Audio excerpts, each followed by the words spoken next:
Les adolescents font tout pour se faire détester, pour vérifier qu'on les aime bien. Et les adolescents vont gratter là où c'est fait mal, là où on a nos fragilités d'adultes. La relation avec ma fille pendant l'enfance, c'était une relation joyeuse, tendre, c'était un vrai bonbon, on rigolait, on faisait plein de choses.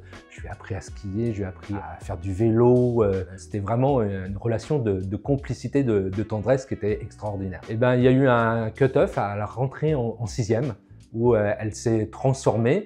Et finalement, j'ai presque eu l'impression de perdre ma fille, hein. C'était excessif. En tout cas, cette transformation m'a fait rencontrer une autre personne, cette jeune fille en construction, et elle est toujours en construction. C'est assez difficile, assez éprouvant. On perd quelque chose, on perd une qualité relationnelle. Et l'adolescence, comme c'est un chantier, c'est vite la tempête, hein. Les adolescents jouent beaucoup au jeu « je t'aime moi non plus », c'est-à-dire qu'ils font tout pour se faire détester, pour vérifier qu'on les aime bien. Et puis on doit avoir une position un petit peu de phare, c'est-à-dire garder le cap sur les valeurs, sur ce qui compte, pour le temps qu'elles se construisent. La relation qu'on a avec les enfants doit changer, le mode de communication doit changer. Et ça demande de lâcher le contrôle. Cette transformation touche les adolescents, mais aussi les parents et le mode de communication.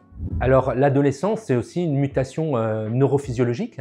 Il y a une sorte de volcan émotionnel qui se met en place, qui déborde dans tous les sens. On pourrait presque dire que les chevaux sont lâchés à ce moment-là. Il y a des études aujourd'hui qui montrent que la santé mentale des ados est difficile. Dans ce chantier, c'est quand même pas rien. Ils doivent construire une intériorité, et ils doivent construire les transformations du corps et construire des liens sociaux nouveaux. Donc il y a 3 zones de chantier. Et puis ils sont au contact de notre société qui n'est pas forcément bienveillante, hein. On est dans une société plutôt de haine, donc il n'y a pas de raison que les adolescents soient mieux que nous.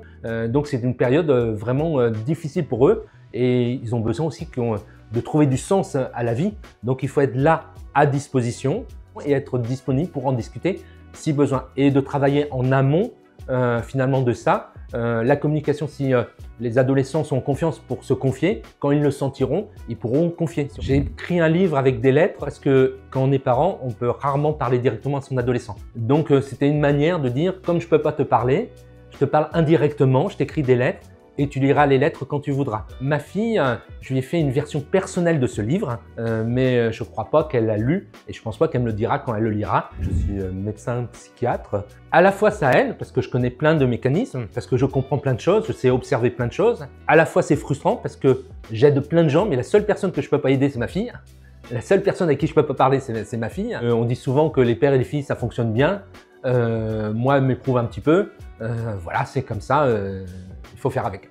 Et très souvent, je n'hésite pas à dire à ma fille j'ai besoin d'un câlin, j'ai besoin d'un moment de tendresse. Donc le mot de la fin, c'est garder du rire, de la tendresse et ne jamais rater une occasion de dire aux adolescents qu'on les aime.